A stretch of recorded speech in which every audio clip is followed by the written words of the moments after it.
ఆస్తులు అమ్మలేదు అని చెప్పారు. అధ్యక్ష హరీష్ రావు గారు ఒక్క నిమిషం. అంత సీనియర్ సభ్యుడు ఎల్ఏ మినిస్టర్గా పనిచేసిన అంటుండు. నాకు వ్యక్తిగతంగా దగ్గర మిత్రుడు, అది వేరే విషయం, పక్కన పెడదాం. కానీ ఆన్ రికార్డ్ మైక్లో ఒక సభ్యుని యూజెస్ ఫిల్ అని ఏంది అధ్యక్ష? అంటే మీరు ఏంది అంటే మీరు ఈ అసెంబ్లీ తెలంగాణ ఇచ్చిన కాంగ్రెస్ పార్టీ ప్రజలు ఆశీర్వదించి మీ ప్రభుత్వాన్ని చక్కగా ముఖ్యమంత్రి గారి నాయకత్వంలో మా డిప్యూటీ సీఎం నాయకులు మంచి పనులు చేస్తుంటే మీకు జీర్ణించుకోలేదు. ఏం మాట్లాడాలి? అరే ప్రజలు వింటున్నారు అధ్యక్ష. తెలంగాణ ప్రజలు కొట్లాడిన తెలంగాణ రాష్ట్రం తెచ్చుకున్నది ఆత్మగౌరవం కోసం. కానీ ఈరోజు మీరు ఏమనుకున్నారు?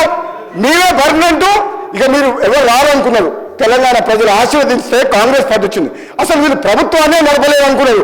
బ్రహ్మాండంగా ప్రభుత్వం నడిపి కాంగ్రెస్ పార్టీ ముఖ్యమంత్రి గారి నాయకత్వంలో బ్రహ్మాండంగా మంచి పనులు చేస్తుంటే జీర్ణించుకోలేక అసహనంతో ఈ తెలంగాణలో మీరు ఏం మాట్లాడారు నడుస్తుంది ఇన్ని రోజులు అనుకుంటూ ఇక మీరు ఆటలు సాగవు. తెలంగాణ ప్రజలు కాంగ్రెస్ పార్టీని ఆశీర్వదించిండ్రు. మీకు ఎప్పుడు అధికార హోదాలే కావాలి, ప్రతిపక్షం వద్దు అంటే ప్రజలు ఇచ్చిన తీర్పును కూడా గౌరవించకుండా మంచిగా బ్రహ్మాండంగా పనిచేస్తుంటే ఉచిత బస్సు ఇవ్వడం తప్ప, రైతులకు రుణమాఫీ చేయడం తప్ప, కరెంట్ ఇవ్వడం తప్ప, మన బడి పిల్లలకు మెస్సార్జీ పెంచడం తప్ప ఇన్ని మంచి పనులు చేస్తుంటే వీళ్ళ కడుపులో మంట జీర్ణించుకోలేక ఈ విధంగా మాట్లాడుతున్నారు. ఇది అన్యాయ అధ్యక్ష. ఇది క్షమించడం చేయడం. నేను చెప్తున్నా, మీరు ప్రతిపక్ష హోదా కూడా కోల్పోతారు. మర్యాదగా మాట్లాడకపోతే కనీసం మాకు ప్రతిపక్షం లేకుండా ప్రజాస్వామ్యాన్ని కూలి చేసిన వ్యక్తులు వీళ్ళు మాకు దొంగను అంటే ఎవరు దొంగ? మీరు అప్పులు చేసిండ్రు, అనవసరంగా అప్పులు చేసిండ్రు. మంచితనానికి అవసరం కోసం నిజంగా అవసరం ఉంటే అప్పు చేయాలి. ఒక హైదరాబాద్తో కూడిన తెలంగాణ కాంగ్రెస్ పార్టీ సోనియా గాంధీ ఇస్తే ఇది అప్పులిచ్చే రాష్ట్రం. ఒక అధ్యక్ష ఒక నిమిషం. ఇది హైదరాబాద్తో కూడిన తెలంగాణ అంటే మిగతా రాష్ట్రాలకు అప్పులిచ్చే రాష్ట్రాన్ని అప్పుల పాలు చేసి అడుక్కునేటట్టు చేసి సర్పంచులకు బిల్లులు చేయలేని దౌర్భాగ్యులు మేము అంటే తప్పేంది అధ్యక్ష? దొంగ అంటారు, బయట తిడుతున్నారు. దొంగ పోతే దొంగతనం చేసి దోసుకుంటే ఏమని పిలవాలి? ఇప్పుడు ఎట్లుందంటే వాళ్ళ నీకు ఎట్లుందంటే దొంగనే మమ్మల్నే దొంగ అంటుండు. ఇంకేం చెప్పాలి అధ్యక్ష? ఇంత హంగామా చేస్తున్నారంటే అధ్యక్ష, వాళ్ళ హరీష్ రావు గారు ఆ భాష మాట్లాడొద్దు. రోజు ఒక డ్రెస్ వేసుకొని నిరసన చెప్తున్నారు. ఏం మునిగిపోయింది అధ్యక్ష? మేమన్నా స్కామ్స్లు ఉన్నామా? మేము మంచి పనులు చేస్తున్నాము. ఆగం చేసిన తెలంగాణని ఆర్థిక మంత్రి మా బట్టి గారి నాయకత్వంలో, ముఖ్యమంత్రి గారి నాయకత్వంలో గాడిలో పెడుతున్నాం.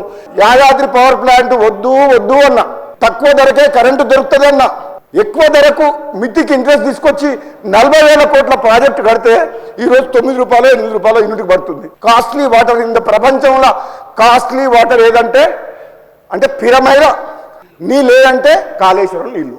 అనవసరంగా 3 లిఫ్ట్లు పెట్టి గ్రావిటీ ద్వారా వచ్చే తుమ్మినట్టుని కాదని 3 లిఫ్ట్లు పెట్టి కూలిపోయే ప్రాజెక్టు కట్టి అప్పు చేసిండు. 18 మంది మా గొంతు నొక్కేసి ప్రతిపక్షం లేకుండా చేసిండు. మేము 6 మేము మాట్లాడనీయలేదు. మమ్మల్ని మా గొంతు వినిపించుకోలేదు, మా సలహా తీసుకోలేదు, మా సూచనలు తీసుకోలేదు, మా లెక్క చేయలేదు. ఎక్కువ తీసుకోలేదు, బయట పడేసిండ్రు. నిర్వాహకం జరిగింది. పోనీ మేము మాట్లాడలేదు. పోనీ హరీష్ రావు, కేటీఆర్, ఇంకో మంత్రులు ఆనాడు ముఖ్యమంత్రి, ఈనాడు ప్రతిపక్ష నాయకుడికి చెప్పే దమ్ము వీళ్ళకుందా? ఆయన కుసమ్మంటే కుసో, లెమ్మంటే లే. కాళేశ్వరం డిజైన్ అయినా ఆయనే, కాళేశ్వరం ప్రాజెక్ట్ అయినా ఆయనే, యాదాద్రి పవర్ ప్లాంట్ పెట్టాలనే నిర్ణయం ఆయన ఒకే ఒక్కడు నిర్ణయాలు తీసుకుంటూ 10 మందితో ఆలోచించి నిర్ణయాలు తీసుకుంటే ఈరోజు ఈ రాష్ట్ర పరిస్థితి ఇట్లా ఉండేది కాదు. ఈ రాష్ట్రం ఆగమయ్యేది కాదు. మనందరం బాధపడే వాళ్ళం కాదు.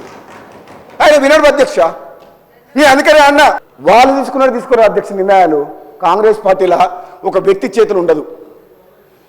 మంత్రివర్గం, ముఖ్యమంత్రి గారు అందరూ కలిసి కూలంకషంగా చర్చించి అఖిలపక్ష వాళ్ళని సంప్రదించి ఏ నిర్ణయం తీసుకోవాలో 1కి 100 సార్లు ఆలోచించి నిర్ణయాలు తీసుకుంటారు. అది కాంగ్రెస్ పార్టీ ప్రభుత్వం. అది మీరు చేయలేరు ఆ పని, మేము చేస్తాం ఆ పని. అబద్ధాలను నిజంగా ఉపయోగం కూడా హరీష్ రావు గారు చెప్పగలుగుతారు. హరీష్ రావు గారు ఎటువంటి మనిషి అంటే మోస్ట్ క్యాపబుల్ పర్సన్. ఎందుకంటే ఆయన ఎందుకు మెచ్చుకుంటుందంటే అలా మాట జగదాడు అధ్యక్ష. మా డిప్యూటీ సీఎం బట్టి గారి నాయకత్వంలో ఉత్తమ్ కుమార్ రెడ్డికి చాలా మంది సీనియర్ పీపుల్ ఉన్నారు అధ్యక్ష. ఇక్కడ మామూలు ఎవరు లేరు. మీ దగ్గరనే 1 మ్యాన్ షో. ఇక్కడ మేము అందరం చాలా చదువుకున్న వాళ్ళు. నేను మా మాట బతిగా దగ్గర పోయి మాట్లాడుకునే స్వేచ్ఛ మాకుంది. ఆ వినతి పత్రం ఇద్దామంటే నాకు అపాయింట్మెంట్ దొరకట్లేదు. అక్కడ ముఖ్యమంత్రి గారు హౌస్కి వచ్చినప్పుడు ముఖ్యమంత్రి గారు డోర్ బయట రిప్రజెంటేషన్ తీసుకొని 1 అవర్ నిలబడ్డా అధ్యక్ష. ఒక సభ్యునిగా ముఖ్యమంత్రి గారు లోపల ఉంటే 1 అవర్ నిలబడితే అక్కడ ఉన్న అటెండర్ అన్నాడు, సార్ నాకు బాధ అనిపిస్తుంది మిమ్మల్ని చూస్తే, నాకు ఏడుపు వస్తుంది సార్, మీరు పోండి సార్ అన్నాడు. లోపలికి వినలే అధ్యక్ష.